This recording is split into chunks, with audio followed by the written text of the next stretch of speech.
La pluie s'écrasait contre les vitres comme une menace murmurée, et Adrien, trempé jusqu'aux os, serrait son sac à dos contre lui. Il était minuit passé, et les rues de cette petite ville de Provence, d'ordinaire si paisible, semblaient conspirer contre lui. Si seulement j'avais pris le dernier bus, pensa-t-il, le cœur battant, alors qu'il frappait à la porte de la maison de Léo. La porte s'ouvrit, et le visage de Léo apparut, éclairé par la lumière chaude du salon. Ses cheveux noirs, légèrement humides, tombaient sur son front, et ses yeux sombres s'écarquillèrent de surprise. « Adrien, qu'est-ce que tu fais là ?» demanda-t-il, sa voix mêlant inquiétude et soulagement. Adrien esquissa un sourire tremblant, ses lèvres bleuies par le froid. « J'ai raté le bus. Je peux dormir ici ce soir ?» Léo n'hésita pas une seconde, l'attirant à l'intérieur, loin de la tempête. La maison de Léo, nichée au cœur de Vaison-la-Romaine, était un mélange de charme provençal et de modernité discrète. Les murs en pierre gardaient une chaleur rassurante, mais ce soir-là, une ombre semblait planer. Léo guida Adrien vers le salon, où un feu crépitait dans la cheminée. « Tu es gelé, viens te réchauffer », dit Léo, en lui tendant une serviette. Leurs regards se croisèrent, et pendant un instant, le monde extérieur disparut. Adrien sentit son cœur s'accélérer, comme chaque fois que Léo était trop près. Depuis des mois, leur amitié s'était teintée de quelque chose de plus profond, de non-dits, de regards volés et de silences lourds de sens. Mais ni l'un ni l'autre n'avait osé franchir le pas. « Tu es sûr que ça ne dérange pas ?» demanda Adrien, en frottant ses mains pour se réchauffer. Léo haussa les épaules, un sourire en coin. « Ma mère est en déplacement, et mon oncle est bien, il est là, mais il ne dira rien. » À la mention de l'oncle, Adrien sentit un frisson qui n'avait rien à voir avec le froid. Il avait rencontré Vincent, l'oncle de Léo, une seule fois, lors d'un dîner. L'homme, un avocat d'une quarantaine d'années, avait une présence magnétique mais troublante, comme s'il voyait à travers vous. Ses yeux gris, froids, semblaient toujours chercher quelque chose. « Où est-il d'ailleurs » demanda Adrien, jetant un coup d'œil vers l'escalier sombre qui menait à l'étage. Léo haussa les épaules. « Probablement dans son bureau. Il travaille tard. » Mais il y avait une hésitation dans sa voix, une note d'incertitude qu'Adrien remarqua immédiatement. Il ne posa pas de questions. Pas encore. Ils s'installèrent sur le canapé, partageant une couverture et une tasse de thé brûlant. Léo raconta une anecdote sur leur professeur de littérature, et Adrien éclata de rire, oubliant presque la tempête dehors. Mais au fond de lui, une petite voix murmurait que quelque chose n'allait pas. Peut-être était-ce la façon dont Léo évitait son regard quand il parlait de son oncle, ou le silence oppressant qui semblait s'épaissir dans la maison. Vers 1 heure du matin, Léo proposa à Adrien de dormir dans la chambre d'amis. « Tu seras mieux là-haut », dit-il, mais il y avait une tension dans ses mots, comme s'il voulait ajouter autre chose. Adrien hocha la tête, trop fatigué pour analyser. Ils montèrent l'escalier, leurs pas résonnant sur le bois ancien. La chambre d'amis était petite mais confortable, avec une fenêtre donnant sur la rivière. « Bonne nuit », murmura Léo, ses doigts effleurant brièvement le bras d'Adrien avant de s'éloigner. Adrien s'allongea, mais le sommeil ne venait pas. Les craquements de la maison, le sifflement du vent, tout semblait amplifié. Puis, il entendit un bruit. Un pas lourd, lent, dans le couloir. Son cœur s'accéléra. La poignée de la porte tourna doucement, et la silhouette de Vincent apparut dans l'embrasure, éclairée par la lumière pâle du couloir. « Adrien » murmura-t-il, sa voix douce mais étrangement froide. « Je ne savais pas que tu étais là. » Adrien se redressa, les mains crispées sur la couverture. « Je suis juste là pour la nuit » balbutia-t-il. Vincent sourit, mais ce sourire n'atteignait pas ses yeux. « Bien sûr. Fais de beaux rêves » dit-il avant de refermer la porte. Mais quelque chose dans son ton, dans son regard, fit frissonner Adrien. Il ne dormit pas cette nuit-là, guettant chaque bruit, chaque ombre. Le lendemain matin, Léo semblait distant, ses yeux cernés comme s'il n'avait pas dormi non plus. « Tout va bien » demanda Adrien, en posant une main sur son épaule. Léo tressaillit, puis força un sourire. « Ouais, juste fatigué. » Mais Adrien savait qu'il mentait. Quelque chose s'était passé cette nuit-là, quelque chose que Léo ne voulait pas dire. Et Vincent, lui, observait depuis la cuisine, son regard perçant fixé sur eux. Adrien comprit alors que cette nuit n'était que le début. Une tempête bien plus sombre que celle de la veille s'annonçait, et elle menaçait de tout emporter. Le soleil matinal peignait les ruelles de Vaison-la-Romaine d'une lumière dorée, mais pour Adrien, l'éclat du jour ne dissipait pas l'ombre de la nuit précédente. Assis à la table de la cuisine, il observait Léo préparer le petit déjeuner, ses gestes mécaniques, presque absents. Quelque chose avait changé dans son ami, une fissure invisible mais palpable. « Léo » tenta Adrien, sa voix douce, tu es sûr que tout va bien? Léo se figea, une tartine à la main, puis hocha la tête sans le regarder. Ouais, t'inquiète. Juste une mauvaise nuit. Mais Adrien n'était pas convaincu. Les images de Vincent, debout dans l'embrasure de la porte, tournaient en boucle dans son esprit. Ce regard, ce sourire qui semblait masquer autre chose, il voulut insister, mais la porte de la cuisine s'ouvrit, et Vincent entra, impeccablement vêtu d'un costume gris. « Bonjour, les garçons », dit-il, sa voix suave glissant comme une lame. Adrien sentit un frisson lui parcourir l'échine. Léo, lui, baissa les yeux, ses épaules se crispant légèrement. Vincent s'assit en face d'eux, croisant les jambes avec une élégance calculée. « Alors, Adrien, » commença-t-il, en versant du café dans une tasse, « qu'est-ce qui t'amène ici en pleine tempête? Des ennuis à la maison ?» Sa question semblait anodine, mais il y avait une pointe de curiosité malsaine dans son ton. Adrien hésita, cherchant ses mots. « Juste un problème de bus, » répondit-il, espérant couper court. Vincent haussa un sourcil, comme s'il savait qu'il y avait plus à dire. « HM. Eh bien, tu es toujours le bienvenu ici. »« Pas vrai, Léo ?» Léo murmura un vague assentiment, mais son regard restait fixé sur la table. Adrien sentit une boule se former dans sa gorge. Il connaissait Léo depuis 2 ans, depuis leur rencontre à l'université d'Avignon. Ils avaient partagé des rires, des confidences, des silences lourds de sous-entendus. Mais jamais il ne l'avait vu si fermé, si distant. Quelque chose clochait, et Vincent semblait en être la clé. La journée passa dans une tension diffuse. Léo proposa de sortir, de montrer à Adrien le marché local, comme pour fuir la maison. Les rues de Vaison étaient animées, les étals débordant de fromage, de lavande et de fruits mûrs. Mais même là, sous le soleil éclatant, Léo restait sur ses gardes. Lorsqu'ils s'arrêtèrent près de la rivière, Adrien ne put se retenir plus longtemps. « Léo, parle-moi, » dit-il, posant une main sur son bras. « Qu'est-ce qui se passe? C'est ton oncle? Il t'a dit quelque chose ?» Léo détourna les yeux, fixant l'eau qui scintillait sous le pont. « C'est rien, Adrien. Laisse tomber. » Mais sa voix tremblait, et Adrien sentit une vague de frustration l'envahir. « Arrête de me mentir » lança-t-il, plus fort qu'il ne l'aurait voulu. Quelques passants se retournèrent, mais Adrien s'en moquait. « Je vois bien que quelque chose ne va pas. Tu crois que je suis aveugle ?» Léo serra les lèvres, ses yeux brillants d'une émotion contenue. Pendant un instant, Adrien crut qu'il allait enfin parler. Mais Léo se contenta de secouer la tête. « Tu ne comprends pas. C'est compliqué. » Il s'éloigna, laissant Adrien seul sur le pont, le cœur lourd. Ce soir-là, de retour à la maison, l'atmosphère était encore plus pesante. Vincent avait préparé un dîner élaboré, comme pour impressionner. La table était dressée avec soin, les chandelles vacillaient doucement, mais l'ambiance était tout sauf chaleureuse. Vincent parlait avec aisance, racontant des anecdotes sur ses voyages, ses affaires, mais ses yeux ne quittaient jamais Adrien et Léo.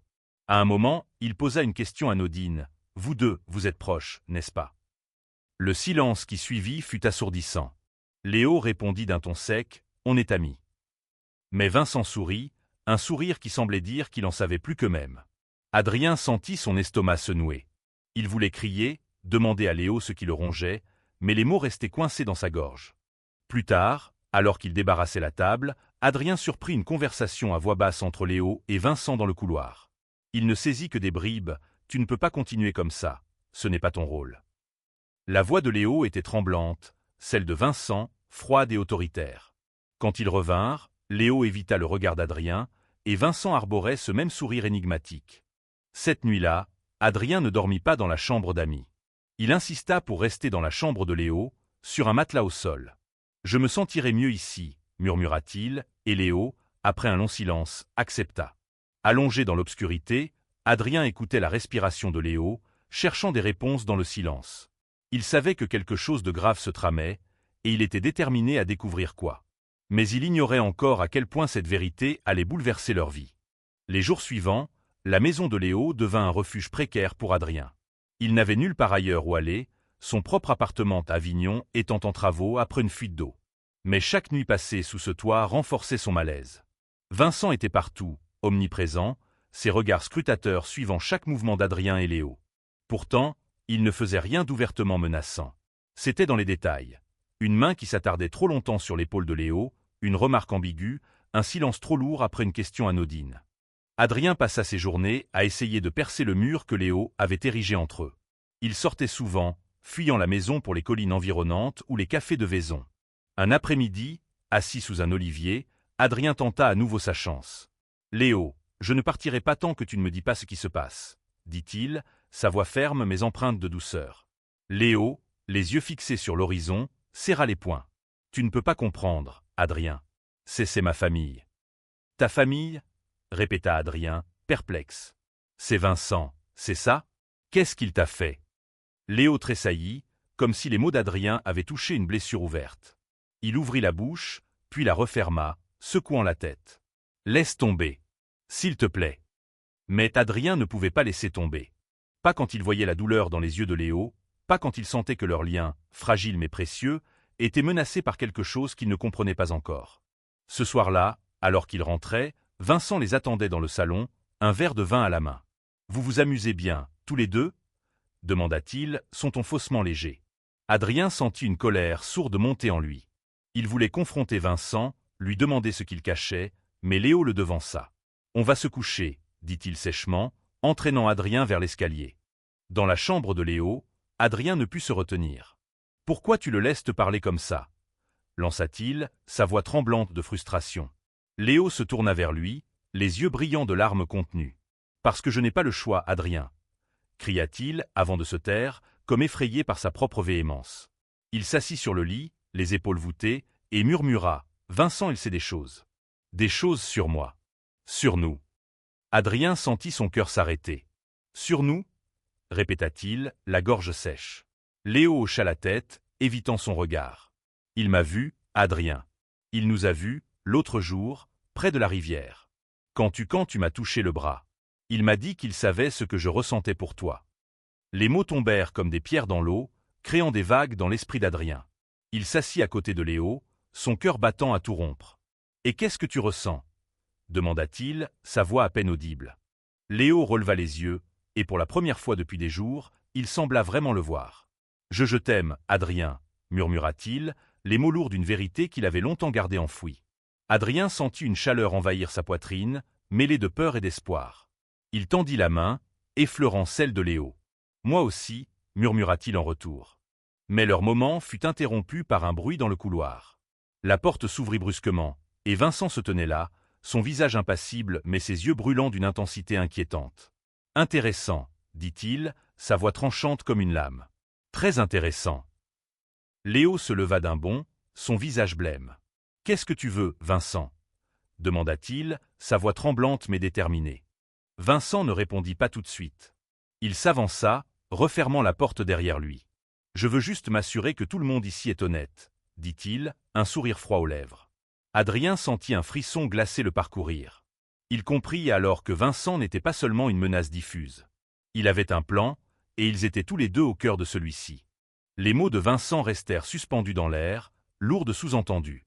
Adrien sentit la main de Léo se crisper dans la sienne, un geste instinctif de protection. « Sors d'ici, Vincent » dit Léo, sa voix tremblante mais ferme. Vincent haussa un sourcil, comme amusé par la rébellion de son neveu. « Calme-toi, Léo. Je ne fais que discuter. » Mais son ton était tout sauf innocent. Il s'adossa au mur, croisant les bras, son regard passant d'Adrien à Léo avec une curiosité malsaine. « Qu'est-ce que vous voulez ?» demanda Adrien, incapable de contenir sa colère. Vincent tourna lentement les yeux vers lui, et pendant un instant, Adrien eut l'impression d'être un animal traqué. « Ce que je veux, » répéta Vincent, comme s'il savourait la question. « Je veux que Léo soit prudent. Les choix qu'il fait, les gens qu'il fréquente, tout cela a des conséquences. » Léo serra les dents, son visage blême. « Tu n'as pas à me dire ce que je dois faire, » lança-t-il. Vincent éclata d'un rire sec, dépourvu de chaleur. « Oh, Léo, tu crois vraiment que tu as le contrôle ?» Il s'approcha, et Adrien sentit son instinct lui hurler de s'interposer. Mais avant qu'il ne puisse bouger, Vincent posa une main sur l'épaule de Léo, un geste qui semblait à la fois paternel et menaçant. « Tu sais ce qui arrive quand on ne suit pas les règles, n'est-ce pas ?» Adrien ne comprenait pas tout, mais il voyait la peur dans les yeux de Léo, une peur qui allait au-delà de cette nuit. Il se leva, se plaçant entre Léo et Vincent. « Laissez-le tranquille, » dit-il, sa voix tremblante mais déterminée. Vincent le regarda, un sourire narquois aux lèvres. « Brave petit » murmura-t-il, avant de se détourner et de quitter la pièce, laissant derrière lui un silence oppressant. Dès que la porte se referma, Léo s'effondra sur le lit, le visage dans les mains. « Je suis désolé, » murmura-t-il, sa voix brisée. Adrien s'agenouilla devant lui, prenant ses mains dans les siennes. « Léo, dis-moi ce qui se passe. S'il te plaît. » Après un long silence, Léo releva les yeux, et les mots jaillirent comme une digue qui cède. Vincent, expliqua-t-il, n'était pas seulement son oncle. C'était un homme influent, avec des connexions dans toute la région, un homme qui collectionnait les secrets comme d'autres collectionnent les timbres. Depuis que Léo était adolescent, Vincent avait exercé sur lui une emprise subtile mais implacable, utilisant ses faiblesses, ses doutes sur son identité, pour le manipuler. « Il sait que je suis gay », murmura Léo, les larmes roulant sur ses joues. « Il l'a toujours su. Et il s'en sert contre moi. » Adrien sentit une rage brûlante monter en lui. « Comment » demanda-t-il, la gorge nouée. Léo hésita, puis raconta. Vincent avait menacé de révéler son secret à sa mère, à ses amis, à toute la ville. Pire encore, il avait laissé entendre qu'il pourrait ruiner la carrière de Léo, qui rêvait de devenir architecte. « Il dit que je lui dois tout », murmura Léo. « Que sans lui, je ne serais rien. » Adrien serra les poings, luttant contre l'envie de courir après Vincent et de lui faire payer. Mais il savait que la violence ne résoudrait rien. « Pas encore. On va trouver une solution, » dit-il, posant son front contre celui de Léo. « Ensemble. » Cette nuit-là, ils dormirent blottis l'un contre l'autre, un rempart fragile contre la tempête qui grondait. Mais Adrien savait que le combat ne faisait que commencer. Vincent n'était pas un homme qui abandonnait facilement, et ses intentions, bien plus sombres qu'il ne l'imaginait, allaient bientôt se révéler. Les jours suivants furent une danse délicate entre prudence et rébellion. Adrien et Léo passaient le moins de temps possible à la maison, évitant Vincent autant que possible. Mais son ombre planait partout, dans les regards qu'il lançait, dans les silences qu'il imposait. Adrien sentait que Léo était au bord de la rupture, partagé entre la peur et le désir de se libérer. Il voulait aider, mais il ignorait encore l'ampleur de ce qu'ils affrontaient. Un soir, alors qu'ils rentraient d'une promenade, ils trouvèrent Vincent dans le salon, un dossier ouvert sur la table. « Asseyez-vous, » dit-il, sans lever les yeux. Son ton était calme, mais il y avait une menace sous-jacente, comme une lame dissimulée sous un tissu soyeux. Léo obéit, mais Adrien resta debout, les bras croisés. « Qu'est-ce que vous voulez, Vincent » demanda-t-il, refusant de céder à l'intimidation. Vincent referma le dossier avec un claquement sec. « Je veux parler d'avenir, » dit-il, ses yeux fixés sur Léo. « Ton avenir, Léo, et celui de ton ami. » Il prononça le mot « ami » avec une ironie mordante, et Adrien sentit son sang bouillir. « Vous n'avez aucun droit de vous mêler de nos vies, » lança-t-il. Vincent éclata de rire, un son qui glaça Adrien. « Aucun droit ? Oh, Adrien, tu es si naïf. » Il se leva, s'approchant de Léo avec une lenteur calculée. « Tu sais, Léo, j'ai toujours voulu ce qu'il y a de mieux pour toi. Mais tes choix, » il secoua la tête, comme déçu. « Ils risquent de tout gâcher. » Léo serra les poings, ses yeux brillants de colère. « Je ne te dois rien, Vincent, » dit-il, sa voix tremblante mais déterminée. Vincent haussa un sourcil, comme surpris par cette audace.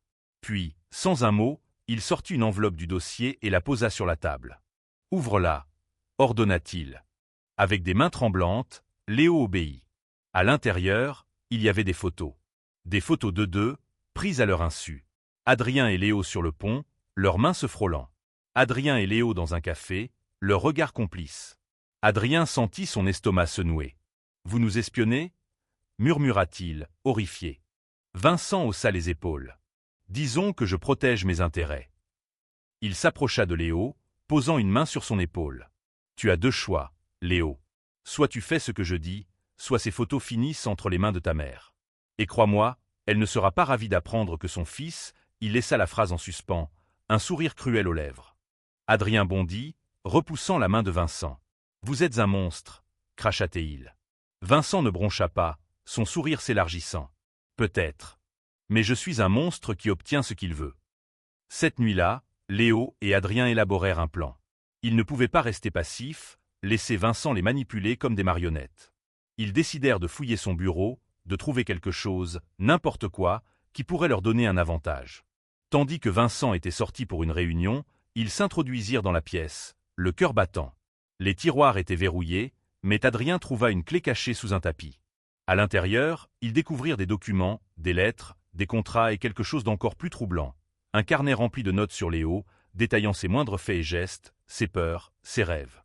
Adrien sentit la nausée l'envahir. « Il t'obsède » murmura-t-il, horrifié. Léo, les larmes aux yeux, hocha la tête. « Je ne sais pas pourquoi » murmura-t-il. « Mais il ne me lâchera jamais. » Ils remirent tout en place, mais le carnet resta gravé dans leur esprit. Ils savaient maintenant que Vincent n'était pas seulement un manipulateur.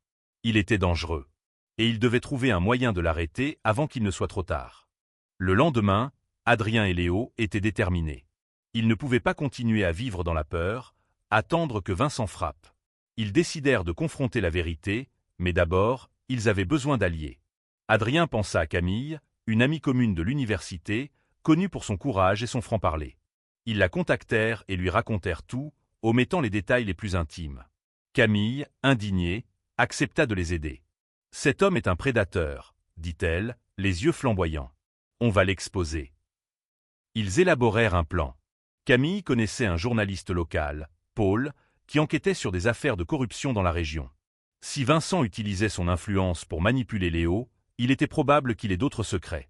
Ils décidèrent de lui transmettre le carnet, anonymement, en espérant qu'il contienne des indices sur d'autres agissements de Vincent.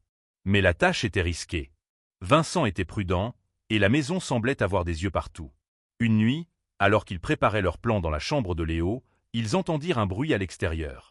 Adrien ouvrit la fenêtre et aperçut une ombre dans le jardin. « C'est lui » murmura Léo, la voix tremblante.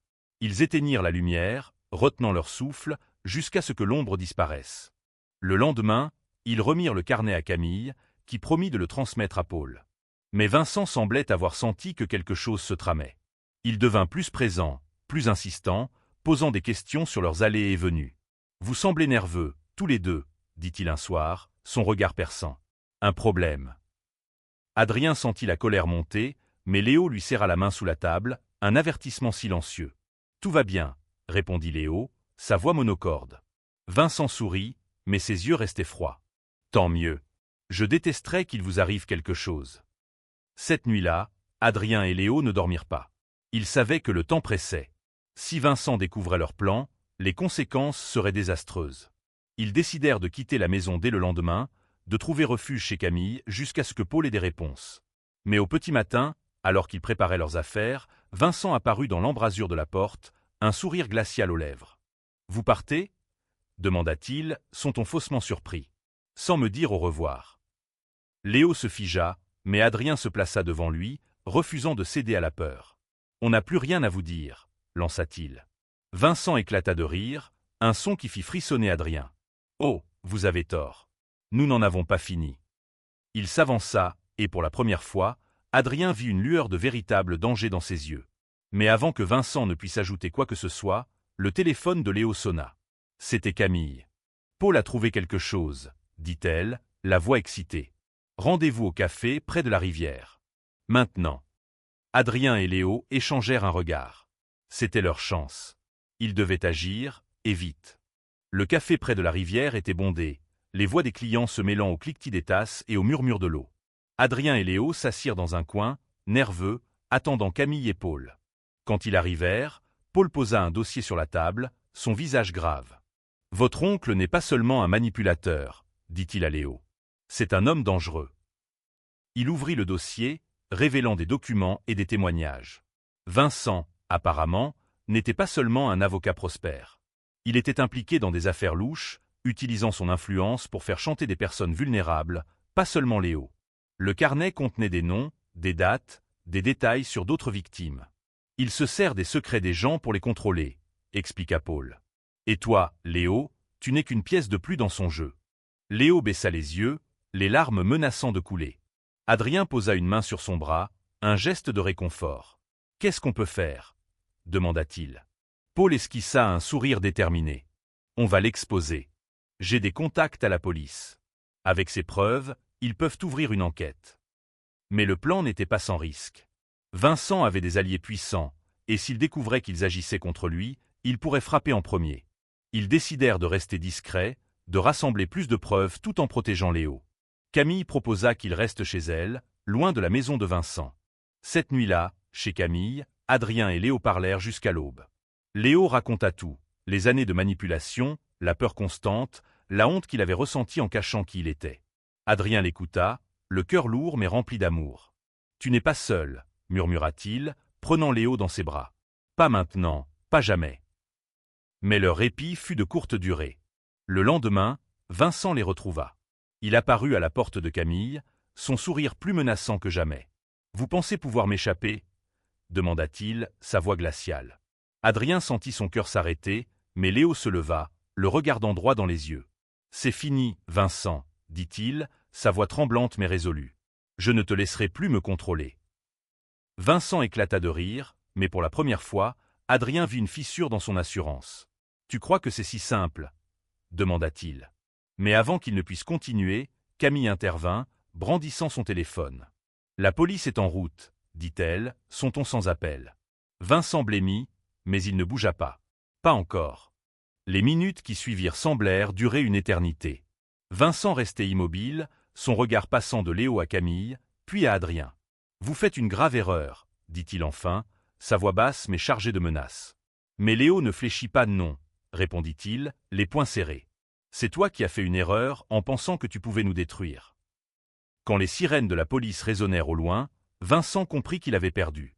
Il tenta de s'enfuir, mais Paul, qui avait anticipé sa réaction, bloqua la sortie. « Pas si vite, » dit-il, son ton ferme. Les officiers entrèrent, et après un bref échange, Vincent fut menotté et emmené.